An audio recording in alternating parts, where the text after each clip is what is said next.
Bom, pessoal, então aqui é o professor Grins do site omatemático.com e hoje nós vamos abordar, continuando hidrostática, né?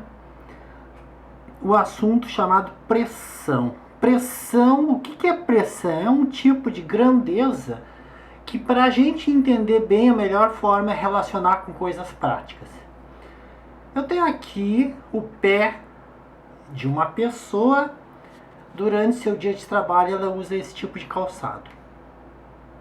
Vejam bem que aqui a sola tem uma área bem visível.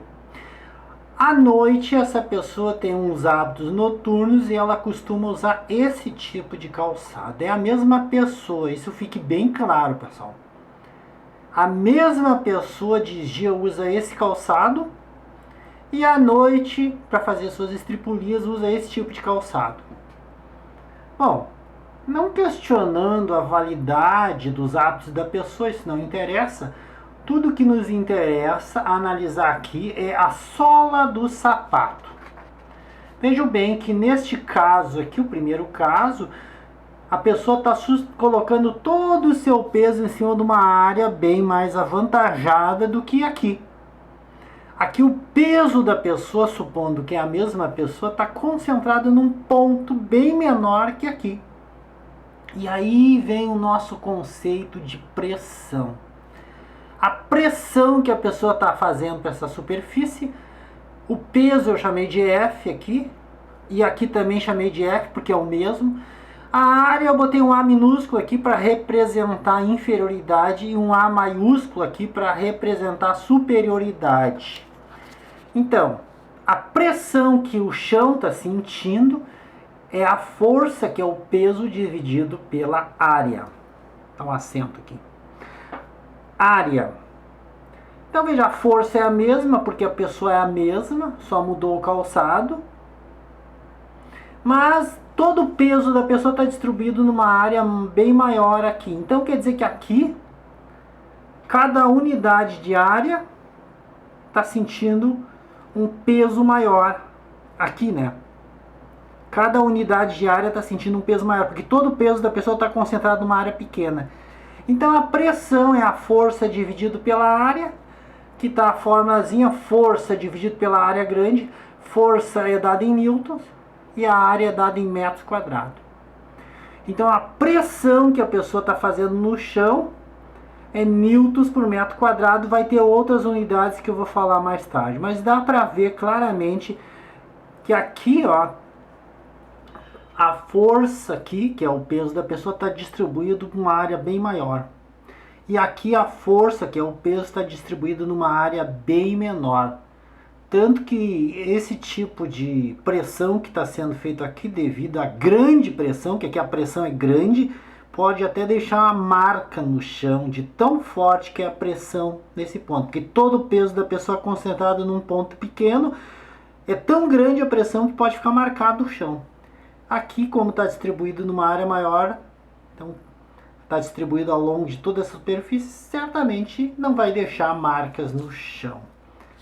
Então a pressão ela é proporcional, isso é o símbolo de a força, quanto maior a força, maior a pressão, e ela é inversamente proporcional à área. Quanto maior a área, menor é a pressão.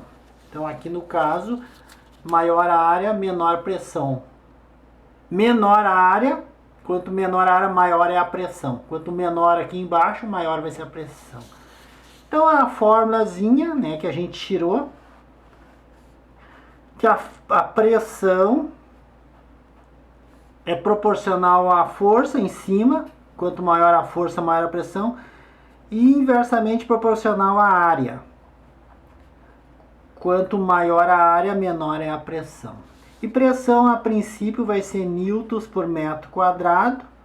Newtons para força e área metro quadrado, sistema internacional. Nós vamos, claro, abordar outras unidades de medida de pressão. No momento, ficamos com essa que é a mais fácil de visualizar. Pessoal, para a gente exemplificar melhor a pressão, né? Eu tenho ricos exemplos práticos para dar para vocês, e aqui eu tenho mais um. Imagine esse martelo, que vai fazer uma força em cima desse prego. Se eu bater com esse martelo nesse prego, toda a força vai ser concentrada numa área pequena. Então, claro que a pressão vai ser tão grande que vai furar a madeira. No caso, então, força é a batida promovida pelo martelo, é a força oriunda da batida do martelo. E a área, claro, é a área do biquinho, que é muito pequena. Logo, a pressão será tão grande que vai furar a superfície, pois este é o nosso objetivo, que o prego penetre na superfície. E claro que a pressão continua sendo newtons por metro quadrado, que também é chamado de Pascal. Quer dizer, newton por metro quadrado também é Pascal, em homenagem ao físico, né, que estudou esse assunto. Agora, é claro que se eu tiver a ideia de colocar o prego nessa posição, vou bater com o mesmo martelo fazendo a mesma força. É óbvio que aqui, ó, a superfície maior, a força que eu vou fazer vai ser distribuída na superfície maior. Certamente eu não vou conseguir o efeito desejado, que é furar a madeira ou a superfície, porque a pressão ficou menor do que neste caso. Veja bem, a gente intuitivamente entende. Toda a força que eu fiz está concentrada num pontinho pequeno, logo a pressão é tão grande que fura. A força que eu estou fazendo está sendo concentrada numa área maior, então a pressão não é tão grande. Então tá aqui, ó, A maiúsculo para representar a superioridade e A minúsculo para representar a inferioridade. Então a pressão é força, que é a mesma, suponha que eu fiz a mesma força, dividido por uma área maior. Logo a pressão aqui não é tão impressionante e certamente eu não vou conseguir furar a madeira porque a pressão ficou enormemente diminuída devido ao grande aumento da área. Toda a força está distribuída numa área muito grande. Teria que furar toda essa parte aqui para entrar. Não tenho pressão suficiente para isso. A menos que eu bote uma bigorna aqui em cima e deixe cair. Aí ela começa a fazer uma força grande, aí mesmo a área sendo grande, ela entra. Isso se o prego não entortar, né? Porque a força vai ser tão grande que periga a resistência do prego nem suportar e entortar. Mas então a gente sabe já por intuitivamente que esta é a posição correta do prego para conseguir furar a madeira. E aí a gente sabe que a pressão vai ser muito grande e vai furar a madeira. Outro exemplo que eu deixo para vocês, aqui tem uma pessoa e vocês notem que aqui tem uma seringa. Vocês agora entendem por que a superfície da seringa tem uma área tão pequena. Porque se eu fizer uma força bem, não precisa ser muito grande, eu faço uma pressão enorme aqui, porque toda a força que eu fizer em cima dessa seringa vai ficar concentrada numa área muito pequenininha. E a pressão sendo grande fura a pele da pessoa, é o nosso objetivo. E aí a pressão está aqui de novo, força que eu fiz dividido pela área da pontinha da agulha, que é uma área muito pequena. Se diminui a parte de baixo, qualquer força que eu coloque aqui vai dar uma pressão grande, porque a área sendo tão pequena vai conseguir atingir o seu objetivo, que é perfurar a pele da pessoa, devido à alta pressão. Outro exemplo que eu poderia dar, aqui eu tenho duas facas. Esta faca aqui, ó, ela é cega. O fio dela está exageradamente grande aqui, colocado assim bem largo aqui. Ela não está afiada. Então aqui está ampliado num zoom, né? Essa superfície foi ampliada e a gente vê que o fio aqui é cego. A faca, ela tem uma superfície muito grande. Se eu esfregar em cima de alguma coisa, posso não conseguir cortá-la direito. Vou ter que fazer uma força muito grande para conseguir cortar alguma coisa com ela. Já essa aqui é a mesma faca que foi afiada. Eu representei aqui o fio dela, bem fininho, afiei ela. Não tem essa superfície grandona aqui, largona. Tem um fiozinho pequeno. E aí a gente afia a faca, já dá para entender que aí eu faço uma força em cima de uma fruta qualquer e essa faca vai cortá-la com mais facilidade, porque a pressão será maior. O fiozinho aqui muito fino faz com que a pressão seja menor. Eu ampliei aqui num zoom e aí vocês vejam que o fio da navalha é bem fininho aqui. E esta é uma faca cega, então o fio é bem grosso. Dificuldade para cortar porque a pressão não vai ser tão grande se eu aplicar a mesma força. Se eu aplicar uma força aqui, essa aqui vai ter mais pressão, porque toda a força vai ser concentrada numa área pequenininha, que é o fio da navalha. Então, um exemplo também do dia a dia, né? Já dá para entender por que eu afio as facas, para poder cortar melhor. Para ter uma menor superfície de contato e assim conseguir uma maior pressão e conseguir o objetivo final, que é cortar a fruta. Meu último exemplinho que eu vou dar aqui para vocês, esse tipo de sapato é usado para caminhar na neve. Tu bota o teu pé aqui em cima e o peso é distribuído numa área grande. Agora vocês imaginem se eu tentar usar esse sapato para caminhar na neve. Certamente vai furar a neve e eu vou afundar o meu pé bem fundo. Por quê? Porque vai ter uma pressão muito grande aqui, o pé vai ficar todo o meu peso concentrado numa superfície pequena. Isso vai fazer uma pressão maior e a neve não vai ter estrutura para suportar. Vou perfurar a neve por causa da pressão grande. Já este aqui, o peso vai estar distribuído na superfície maior, né?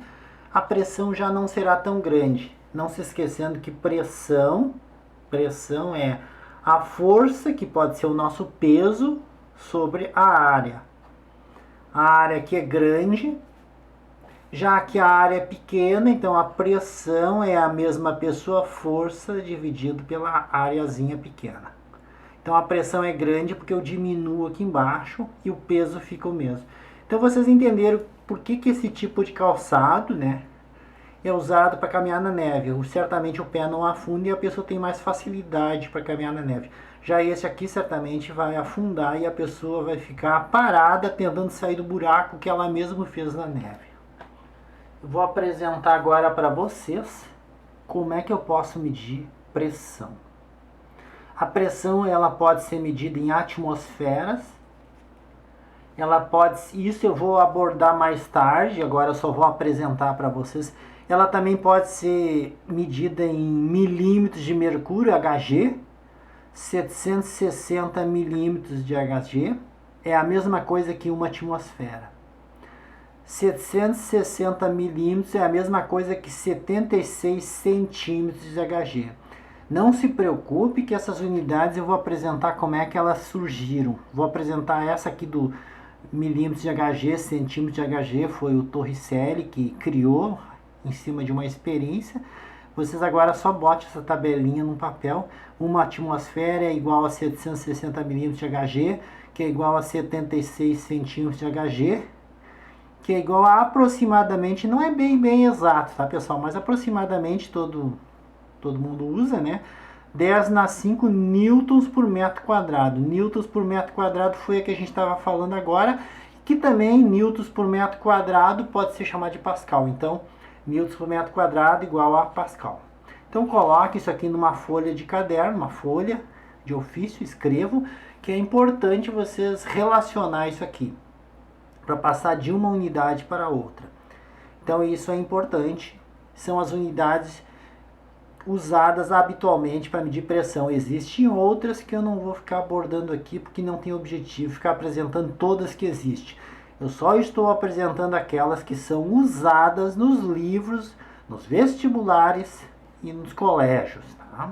Então essas aí. Outras são muito pouco usadas ou nem são citadas. Então também não vejo por que ficar engrossando aqui nosso formulário, nossos unidades de pressão, né, colocando mais que não são usadas e nunca vão ser abordadas.